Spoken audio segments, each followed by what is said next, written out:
against the suspect, 46-year-old Robert Bowers from the Pittsburgh area. Bowers has just arrived at federal court. This is Outnumbered, and I'm Melissa Francis. Here today is Harris Faulkner, host of Kennedy on the Fox Business Network. Kennedy, commentator and Fox News contributor Rachel Campos Duffy, and joining us on the couch today, Josh Holmes, Republican strategist and former chief of staff to Senator Mitch McConnell, and he is outnumbered. It is a tough day to be here, but we really appreciate you coming in to help us sort through some of these issues. Thank you. It's good to be here. All right, let's get to it. So we are getting new details on the victims killed inside the Tree of Life synagogue, among them a grandfather, a husband and wife, and two brothers. Authorities detailing the gunman's chilling words as he unleashed terror inside that house of worship. During the course of his deadly assault on the people of the synagogue, Bowers made statements regarding genocide and his desire to kill Jewish people. After a standoff with police, Bowers eventually surrendered and remains in federal custody today. So our complaint charges Bowers with 29 separate federal crimes. There are 11 counts of murdering victims who are exercising their religious beliefs. David Lee Miller is live in Pittsburgh with the latest. David Lee. Melissa, authorities say they are treating the attack at the synagogue as a hate crime. They say the victims were all targeted simply because of their religion. They were Jewish. The alleged shooter, 46-year-old Robert Bowers, entered the Tree of Life synagogue Saturday morning armed with 3 handguns as well as an AR-15 style semi-automatic rifle. During the rampage, authorities say he fired all 4 weapons. The death toll, as you mentioned, stands at 11. Now, some people were able to escape unnoticed by the gunman. Barry Werber lived, but his friend, Melvin Wax, did not. There was a pause in the shooting. Mel Wax pushed the door open, and I tried to stop him, but he pushed the door open. I hear some shots. He falls back into the room. Thousands turned out last night for an interfaith vigil here in Pittsburgh, and among the speakers, the Tree of Life rabbi, Jeffrey Myers. I helped pull out the people that I could from the front, but alas, I had 8 people in the back. 1 fortunately survived. 7 of my congregants were shot dead in my sanctuary. My holy place has been defiled. We will rebuild. Underscoring that, Rabbi Myers says the synagogue is going to recover, and he urged people last night at the vigil to stop using what he called words of hate. At this hour, the alleged gunman, 46-year-old Robert Bowers, is in a federal courthouse here in Pittsburgh. His initial court appearance scheduled to get underway in a little less than an hour and a half from now. Back to you. David Lee Miller, thank you. In the meantime, the gun debate is in full swing once again after that gunman killed 11 people in a Pittsburgh synagogue on Saturday using multiple weapons, including an AR-15 semi-automatic weapon. Some synagogues and churches have been increasing security, and President Trump on Saturday suggesting the Pittsburgh synagogue should have had an armed guard. Watch. Nobody knows exactly what took place yet. It's too soon. But this is a case where if they had an armed guard inside, they might have been able to stop him immediately. So this would be a case for if there was an armed guard inside the temple, they would have been able to stop him. Maybe there would have been nobody killed except for him, frankly. So it's a very, very difficult situation. You think that all churches and synagogues should have armed guards? I hate to think of it that way. I will say that. I hate to think of it that way. So we'll see you with the future departments. Is that what you're suggesting? No, it's certainly an option. But New York City Mayor Bill de Blasio ripping the president's push for armed security at religious venues. Watch this. We have to never allow the normalization of hate. That's not what we will stand for. And in that vein, we have to say, what was said yesterday was also unacceptable. No, houses of worship do not have to have armed guards to be able to practice their religions. That's not America. Josh, I'll go to you. I mean, you hear Mayor de Blasio say that, but as a New York citizen, I know when I walk around to synagogues in my area, they do have guards in front. So I don't know. Of course, you don't want to say they have to have them. Right. Where does this go? Boy, you know, listening to the rabbi, the sadness in his voice, yeah. I mean, that's just hard to sort of process. I think where I come down on this, honestly, is each congregation should have the opportunity to defend itself how it sees fit, right? I think the idea that the government is mandating that we either have security guards armed inside or not, or, you know, in the case of Mayor de Blasio, banning weapons from being in a congregation. I think that's the wrong answer. I think the right answer is each congregation needs to do what they think is in the best interest of themselves. Mm. We had Professor Alan Dershowitz on this weekend. He says he goes through a metal detector, sadly, when he goes to his temple. Yeah. So it's already happening, as you said. This weekend in Birmingham, Alabama, there was a McDonald's. A customer came in, saw a masked guard, shot and killed the guy. By the way, the customer was shot, and one of his sons that was with him was shot. The employee of McDonald's heard the shots, hid in the freezer. When it was all done and over, he said, this guy's a hero, and thank God he was here. God knows what could have happened. So I think it has to be up to the church or the synagogue or the temple to go, we want this. There are going to be churches, say in Texas, who go, we got a parishioner who's willing to stand at the door and is trained and can do it. But I think the federal government should step in if there are churches or synagogues who can't afford that kind of protection.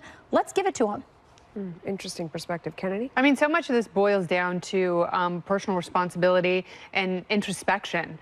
And, you know, and it is up to the individual. It is up to the individual congregation. And, you know, we look at these things and they feel like they're unthinkable, but they're really not, because so many of these synagogues really do consult with security experts, and they do, such as Tree of Life, they do consult and try and figure out the best way to handle an active shooter. You know, all of our public schools do the same thing, and you can be as prepared as possible, but sometimes it's just not enough. And one thing you have to realize is the government may not always be there to protect you, so it may be up to certain individuals, whether it's someone who is in charge of a synagogue or a church or a mosque. They decide how well armed they are, and you know, and I agree with Josh. I don't think the federal government should be imposing rules and restrictions on places of worship, but we also have to look at ourselves and have a conversation. You know, what am I turning a blind eye to in my family and my community? How could someone like this be able to put out the kind of information that he was without people around him? You know, and even his neighbor said, it's not like he ran around screaming racial or anti-Semitic epithets. And if he had, perhaps they would have done something. Well, we're going to talk about that a little later. Maybe they would have known. Yeah. You know? I mean, we can't say that that information wasn't out there, because it was. I would say this. Boy, this is tough. I mean, this is, how do you protect yourself from people in the community who want to do you harm for whatever reason? But this feels personal. As Americans, we were supposed to be a bastion where people who were persecuted and went through so much more outside this country were supposed to have a different level of safety. And we need to demand that for ourselves as well. So what happens on a Saturday at a temple or a shul is that, particularly in this case, a synagogue, the door is left open oftentimes, like it was left unlocked with this one. You never want the community of worship to feel like it's not an open venue. Of course. But we are troubled in these times with security issues. And I think, as you all are saying, we have to take an individual look at each place. You know, there was in Kentucky, Jefferstown's Kentucky last week, another instance where a man targeted, we think, two people of color. We don't know. They haven't finished their investigation. But he had gone to a predominantly black church first. When he couldn't get there, he went to the Kroger and he shot and killed two black women.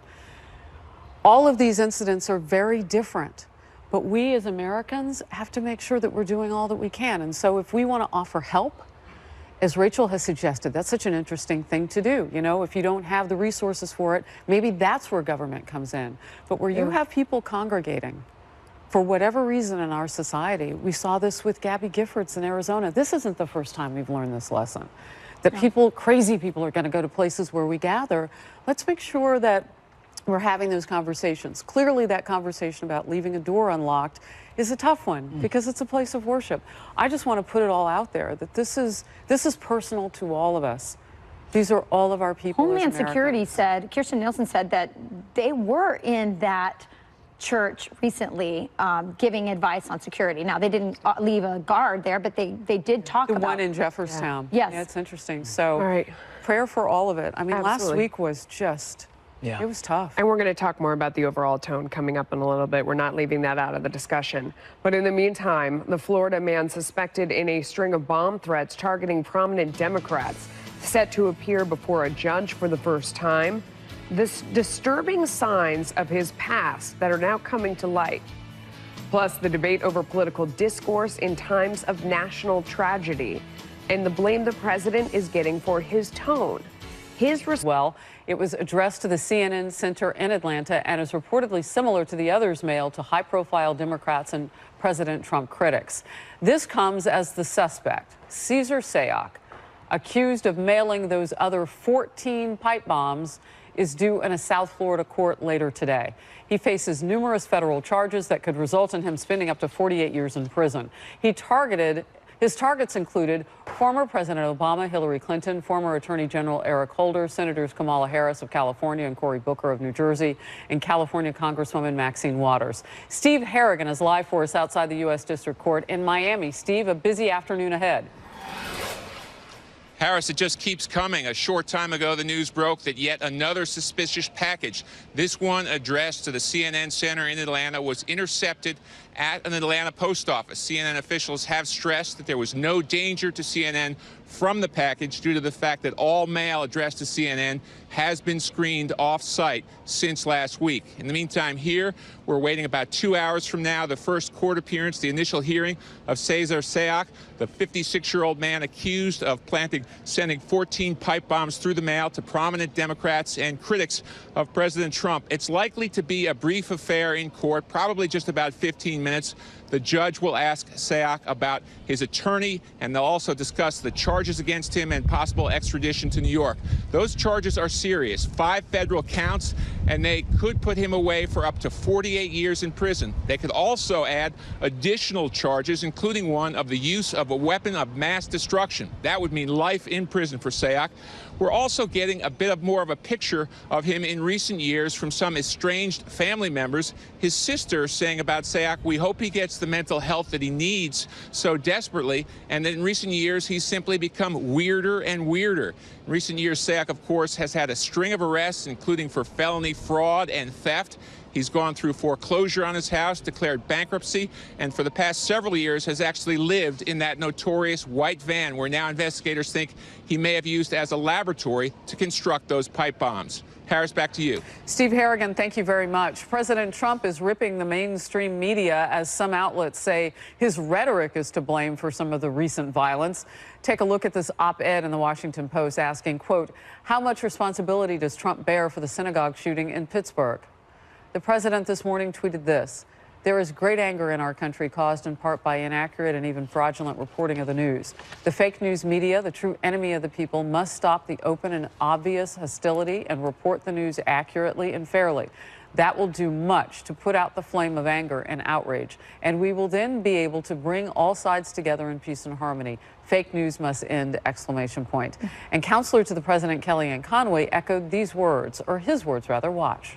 I can't believe on these shows yesterday and over the weekend, people are politicians pointing the finger, media making it about themselves. Cut it out. It's certainly a lesson to my 4 school-age children that there's evil in this world and that people were gunned down because of their faith, because of their Jewish faith.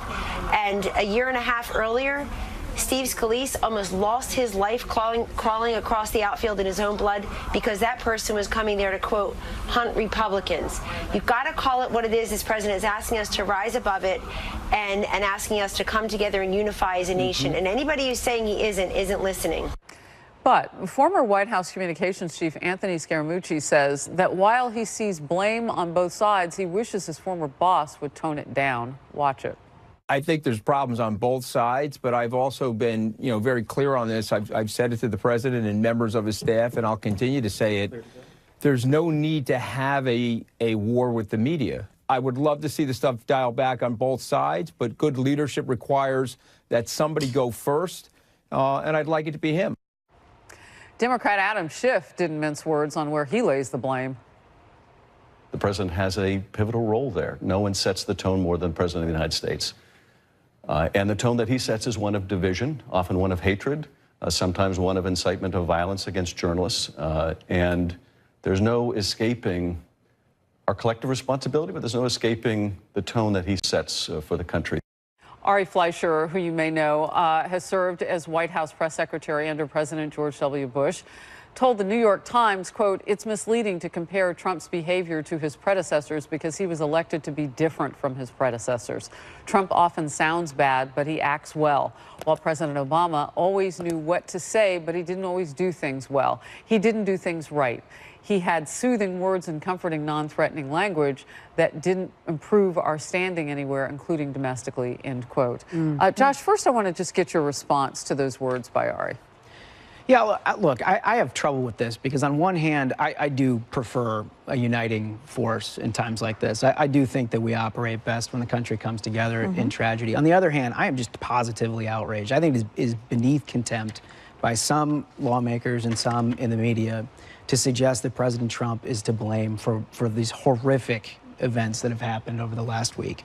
I can't even imagine how partisan somebody would have to be to wrap yourself in this circumstance and have the first thing that comes to mind, how do I take a partisan advantage here? How can I get President Trump to be somebody who's to blame for what I'm seeing? There is a lot of evil in this world. And frankly, I have a very difficult time figuring out how we confront it if the first thing we see is red and blue rather than how to come together and fix the problem. So in reading this weekend, you did see those incendiary remarks by some with blame. You also saw on the flip side a conversation being had about the president holding a political rally and saying that he would have canceled it. He didn't want to, fold into, I'm paraphrasing him on that, to evil, but then making bad hair jokes. So you see the criticism coming there and the flip of what you're saying. Where do you put that?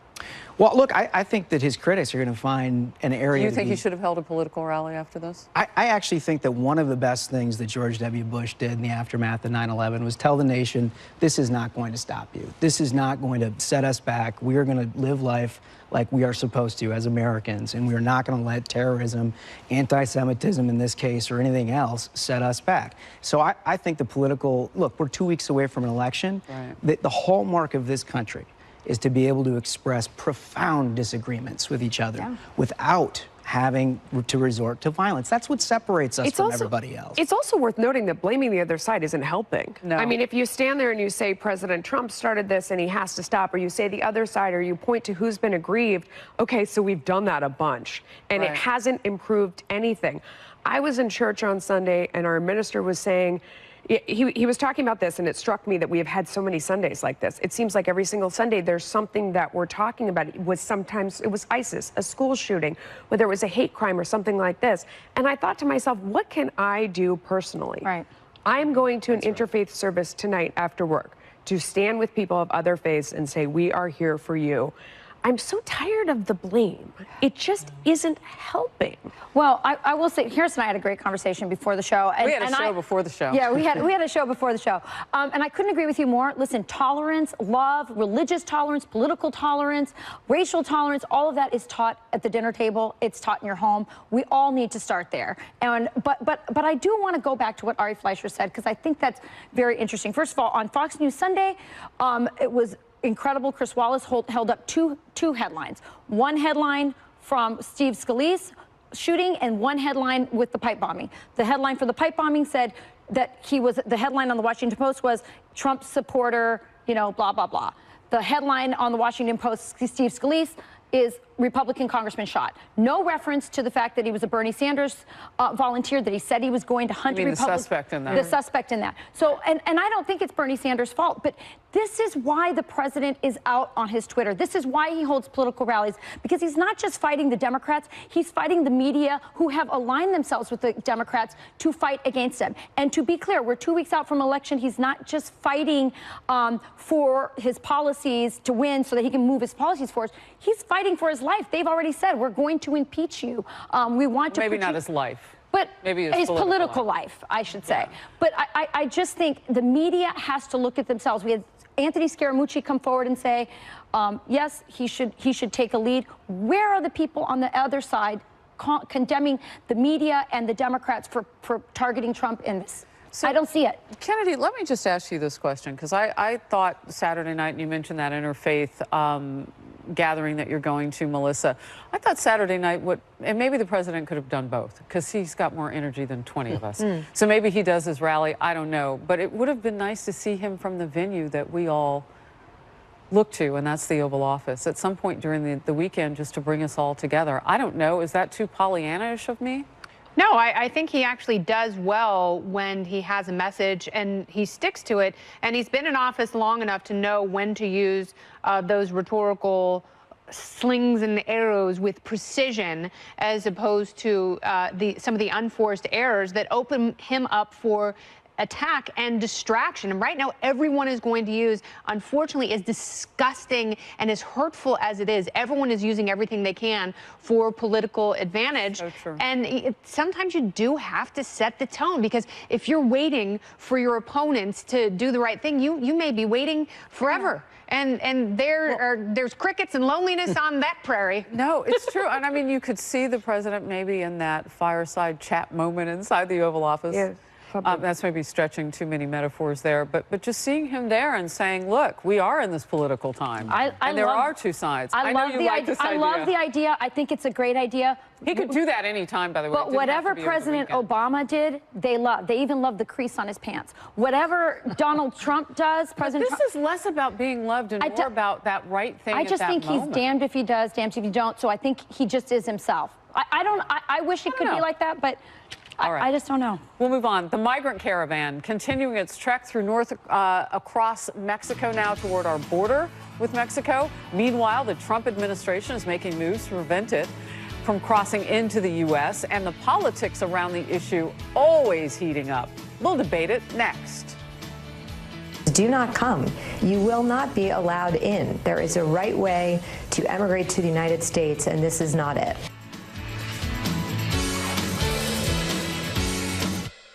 I pledge allegiance to the flag of the United States of America and to the republic for which it stands, one nation, under God, indivisible, with liberty.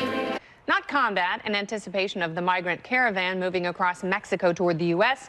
This comes a day after Defense Secretary James Mattis announced the military has begun delivering cement barriers to the border.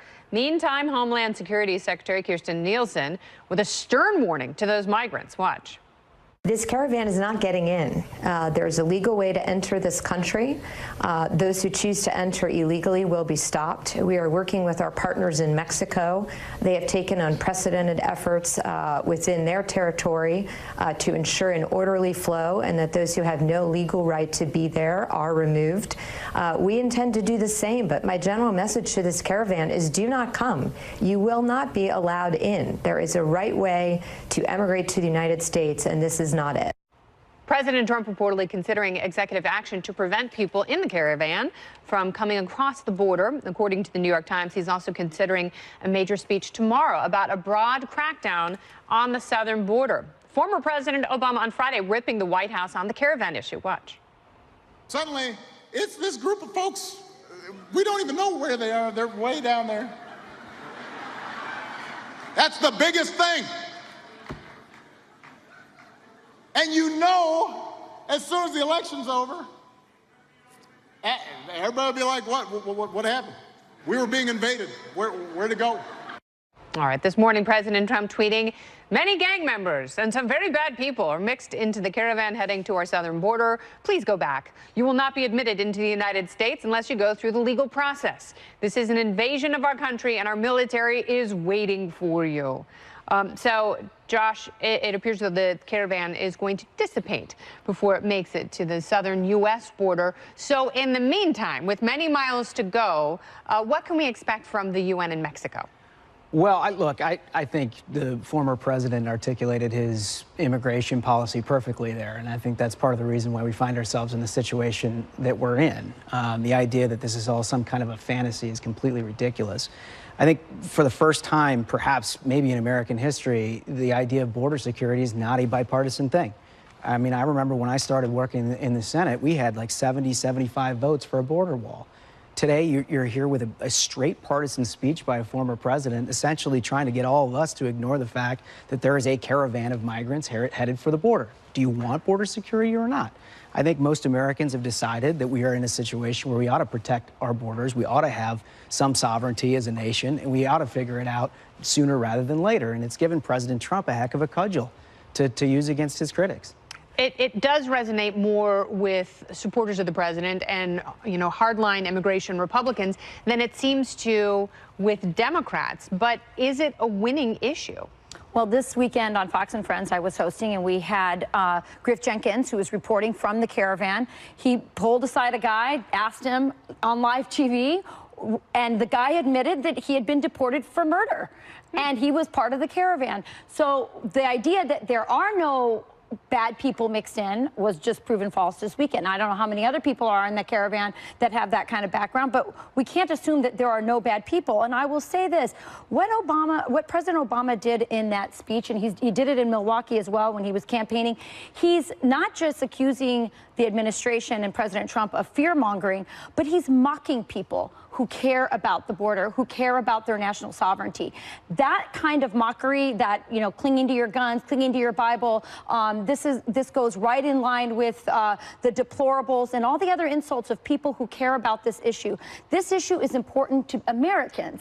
And by the way, a lot of independents and some Democrats. And so I think that has to stop. And you're not a racist or a fearmonger or anything else because you care about border security. I don't want to make this all about the former president, but he has inserted himself, so this is fair.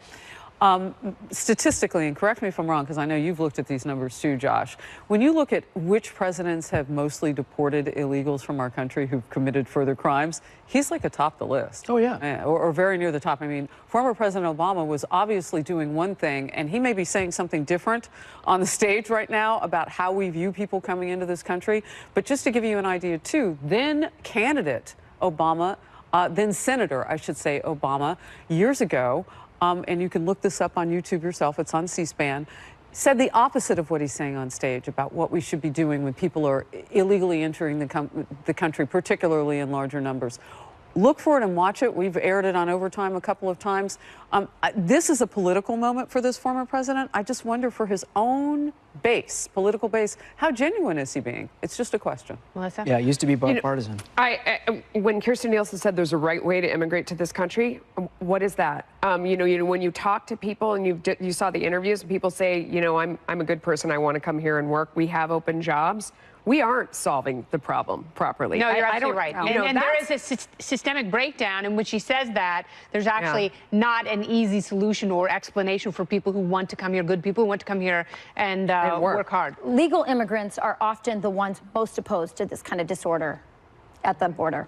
Well, the recent mail bomb scare and the synagogue massacre shaking America. Next, how they could affect midterm voters as the top Republican and Democrat band together in a call for unity. See it here next.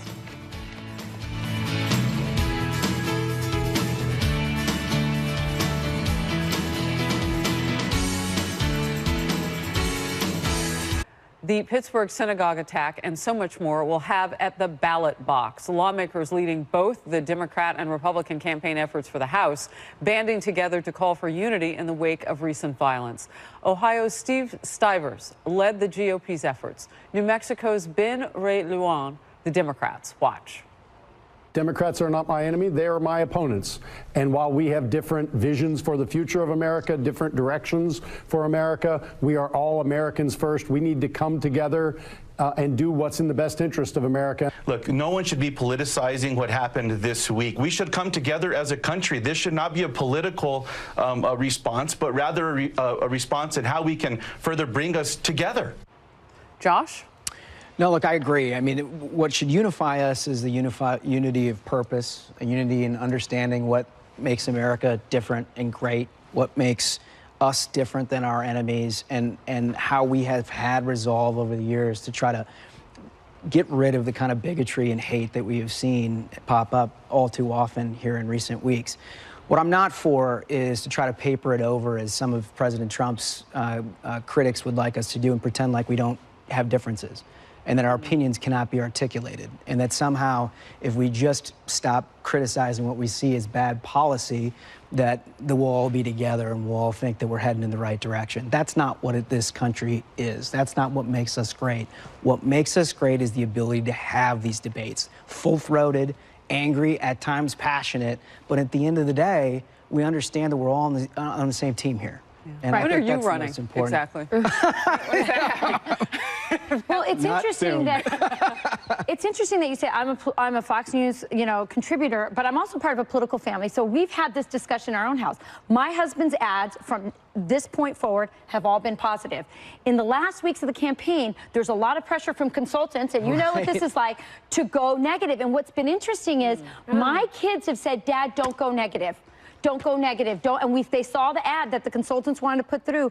And there's a debate in our house, because whether we like it or not, negative ads actually use them because they work. And so do people have the political courage enough to go positive, show what they're for, instead of demonizing their opponents and painting them as enemies? It's an interesting conversation. It's happening in every single congressional race right now, and it's happening at my own house. So just so people know that you have enough people to debate, you and your husband have 8 we have children. 8. So right Seven now, of them talking actually about could who's outnumbered. participate. It's my husband. Your little one couldn't, but everybody else. You know, it's interesting that you say that. So one of my children goes to school with children of people who work at CNN, and so they sit there and they kind of go back and forth, and they may say things, and I always worry about what they hear at school. And I say to my kids and to my kids' friends when they bring them over, I say, look, it's like being the Mets and the Yankees, or or you're on rival football teams, whatever it is, on the field. You may get very heated, you may talk smack against the other team, but at the end of the day, everybody walks off the field as friends because we're all in it together. We're all Americans. I don't know if I try to. I'm not always sure that's true. I try to live that example for my kids, but that's how I try and explain it. We can only lead by example. You can't change other people's behavior. I love the fact that Melissa says smack. Yeah. I would have picked Kennedy for that vernacular. Mercy. So, Kennedy, we're talking kumbaya, we're talking togetherness and being Americans. It's a necessity, and does it always have to be around tragedy? Sadly, it's not. Tragedy isn't even bringing us together anymore. It used to be, unfortunately, a unifying factor. And we all remember how the country, and in places like New York City, how people came together after 9/11, and watching vigils in other parts of the world as they prayed for us and prayed for our country to heal. And it feels like we've really lost part in that. What I will say is, try becoming a member of a third party for a little while. And then you'll see what it feels like to lose every single election and to still walk around with a smile on your face. My libertarian friend. I mean, technically unaffiliated, but... There you go. She's always independent. All right. Well, as we speed toward a two-party election still, sorry, Kennedy, some pivotal races in the heartland where Missouri Senator Claire McCaskill and Wisconsin Governor Scott Walker are facing tough re-election bids. Be sure to tune in tonight's special report with Brett Baer. He is in Milwaukee, people, and he'll talk to both of those candidates 6 p.m. Eastern right here on the FNC for the cool kids. New questions about hate speech happening online. Social networks facing scrutiny for threats reportedly made by the Pittsburgh synagogue shooter, suspect, and attempted mail bomber. So where is the line between free speech and security? We'll talk about it. Stay close. Appears to have been forced offline. Hours before the shooting, an account linked to Bowers taking aim at the Hebrew Immigrant and Society, a Jewish nonprofit group. A post reading, HIAS likes to in invaders in that kill our people. I can't sit by and watch my people get slaughtered. Screw your optics, I'm going in. Gab's founder says his site has a policy of removing threats, but that Bowers' posting was vague. Do you see a direct threat in there? Because I don't. What would you expect us to do with a post like that? You want us to just censor anybody that says the phrase, I'm going in? Is that what you're proposing here? Well, I think that's absurd. And here's the thing. The answer to bad speech or hate speech, however you want to define that, is more speech. And it always will be.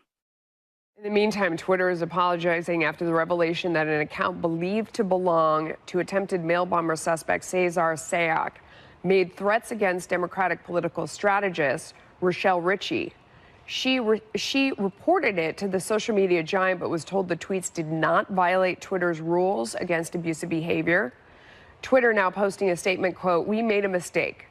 When Rochelle Ritchie first alerted us to the threat made against her, the tweet clearly violated our rules and should have been removed. We are deeply sorry for the error." Twitter also says it's investigating what happened and how to handle user concerns so that people can feel safe.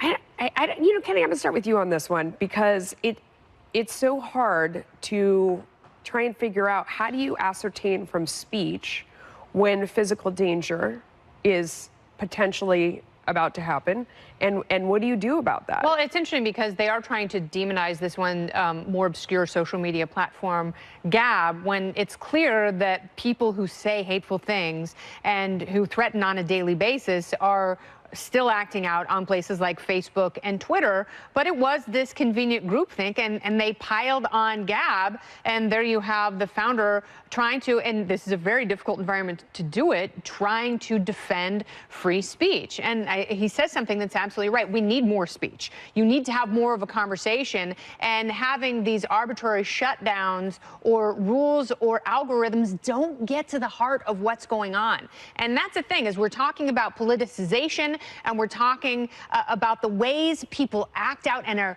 they fall over the edge of mental illness or whatever it is. We are not asking basic questions of how did they get there in the first place. Yeah.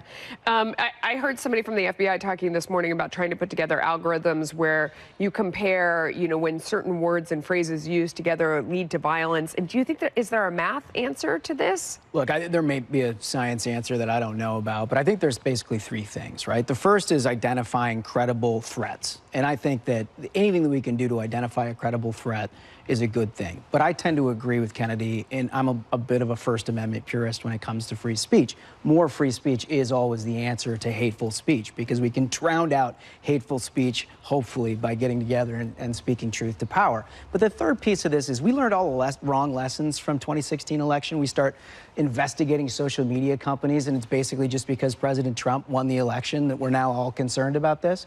What we should be concerned about is what is the social media dynamic that is leading people to congregate in a way that produces hate, that allows people to foment this kind of anger. That is real, and it's something that we need to take a look at as a society, not just a government, but as a society. Now, just very quickly, I want to add on to that, because there's a combination of the anonymity of social media and the switch that is flipped that allows people to act on violent impulses. And it's the combination of the two, and I think, sadly, that may be impossible to predict with an algorithm. Sorry. No, it's okay. I want to get, you know, if somebody has a real threat online, I'd like action to be taken. But I'm nervous about these algorithms, too. Remember, it was these algorithms that have been shutting down pro-life speech. A lot of pro-life speech has been shut down on Twitter and on Facebook. So there are very legitimate conservative. So when I see Gab getting attacked like that, and maybe they had a role to play, I don't know. But I want more platforms, because when we allow them to be centralized in just one or two, that's when I think you're going to see. And let's face it, these tech CEOs are liberals, and we're going to see that there's a lot of conservative speech that's going to be censored. And I think we need more platforms, not less. Yeah. Okay. Yeah. All right, and we'll have more Outnumbered in just a moment as well. Final thought is just to urge everybody, don't disengage, don't become depressed. Now is the time to become more engaged in your communities. Yeah. Get out and vote. Make sure you do everything you can do to try to make the world a better place. And Rachel, you have something very exciting to promote. That's right. Fox Nation launches November 27th. It's the perfect complement to Fox News, so go to foxnation.com. I have a feeling you're on there a lot. I will be on there. You will be with me. All right. It's going to be fun. All right. All right. And Kennedy, too. We are back here at noon Eastern tomorrow. Now, here's Harris. Fox News Alert, we're awaiting the court appearance of the man accused of carrying out the deadliest attack on the Jewish community in our nation's history. As we go outnumbered overtime, I'm Harris Faulkner. Robert Bowers is expected to go before a federal judge at 1:30 p.m. Eastern this hour.